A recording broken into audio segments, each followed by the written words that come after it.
This channel does not promote any violent, harmful, or illegal activities. All content provided by this channel is meant for an educational purpose only.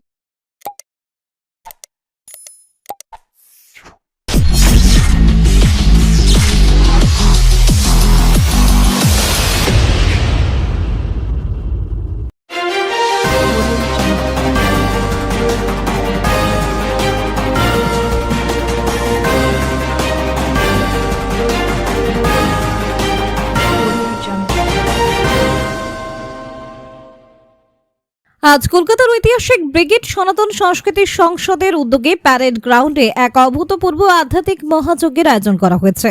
5 লক্ষ কণ্ঠে গীতা পাঠ, ভোরের আলো ফোটার সঙ্গে সঙ্গে ভক্তি ও সাধারণ আবেশে মুখরিত হয়ে ওঠে চারিদিক। লক্ষাধিক মানুষের পদধ্বনিতে মুখর হয়ে উঠবে গোটা ময়দান, ছড়িয়ে পড়বে এক অলৌকিক ধর্মীয় পরিবেশ। এই মহাযজ্ঞে উপস্থিত থাকছেন যোগগুরু বাবা রামদেব, বিশিষ্ট সাধক কার্তিক মহারাজ সহ দেশের বিভিন্ন প্রান্ত থেকে আসা প্রায় 2 শতাধিক সাধু সন্ত ও মহন্তগণ। তাদের উপস্থিতিতে অনুষ্ঠানের আধ্যাত্মিক মাহাত্ম্য আরও গভীরতর হয়েছে। ভোর থেকেই মানুষের ঢল নামে কলকাতামুখী ট্রেনগুলিতে। দূর দূরান্তে গ্রাম, শহর ও জেলার মানুষ হাতে গীতা, কপালে তিলক, মুখে জপ, এই ব্রত নিয়ে রওনা দিয়েছেন কলকাতার উদ্দেশ্যে। স্টেশন চত্বরগুলোতে দেখা গেছে ভক্তদের দীর্ঘ লাইন, চোখে মুখে শুধুই একটাই প্রত্যাশা, এই ঐতিহাসিক গীতা পাঠ যজ্ঞের অংশ হওয়ার সৌভাগ্য।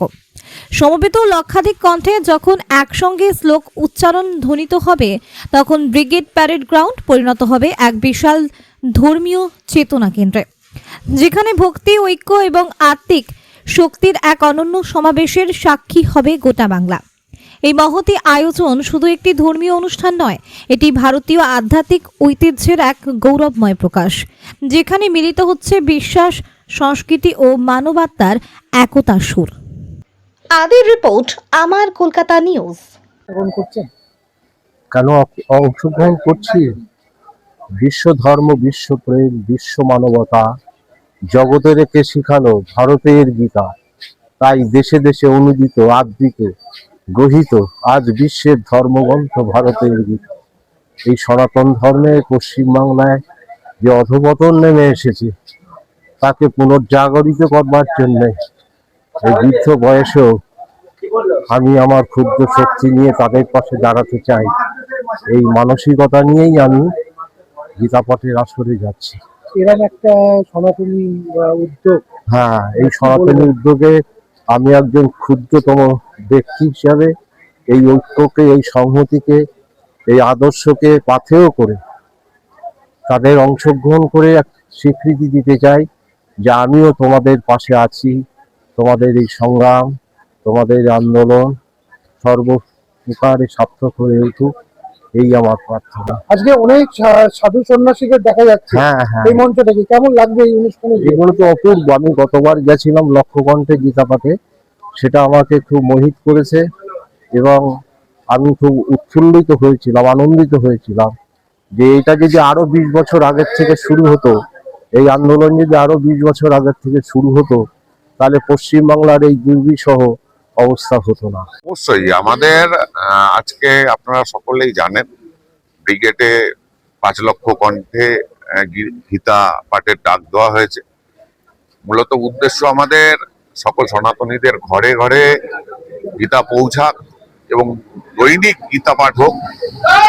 8 থেকে 80 সকলেই যেন এই গীতা পাঠের সঙ্গে যুক্ত থাকে। সুতরাং সেই লক্ষ্য সফল করার জন্যই আজকের এই কর্মসূচি। এই কর্মসূচিতে আজকে সকল সনাতনীরা যুক্ত হবেন এবং এই 5 লক্ষ কণ্ঠে এক সুরে গীতা পাঠ করবেন। সেই উদ্দেশ্যেই আমাদের আজকে রওনা। আজকে দেখা যাচ্ছে অনেক সাধু সন্ত এই মঞ্চে থেকে বার্তা দেবেন বা গীতা পাঠ করবেন। অবশ্যই গীতা পাঠ করা উচিত, এটা আমরা মনে করি এবং আমরা এটাও মনে করি যে সকল সনাতনীর ঘরে গীতা পাঠ হওয়া উচিত এবং সেই লক্ষ্যই আমাদের পূরণ করার জন্য আজকে এই কর্মসূচি। কত লোক আছে অংশগ্রহণ করছেন? 5 লক্ষ কণ্ঠে গীতা পাঠ হবে। হুগলি থেকে প্রায় 15 থেকে 20 হাজার গীতা পাঠ করতে ব্রিগেডের ময়দানে উপস্থিত হবে। সকলে কি ট্রেন করবে না? ট্রেন পথে যাচ্ছে, বাসে যাচ্ছে, আমাদের ছোট গাড়ি করা হয়েছে সেই গাড়িতে যাচ্ছে, প্রচুর মানুষ যাচ্ছে। আমাদের হিসেবে সাংগঠনিক দৃষ্টিতে প্রায় 15,000 মানুষ আজকে এই হুগলি থেকে যাবে, এই হুগলি লোকসভা থেকে। দেখা যাচ্ছে জাতীয় পতাকার সাথে নিয়ে আপনারা যাচ্ছেন। অবশ্যই জাতীয় পতাকা তো আমাদের গর্ব, জাতীয় পতাকা তো থাকবে।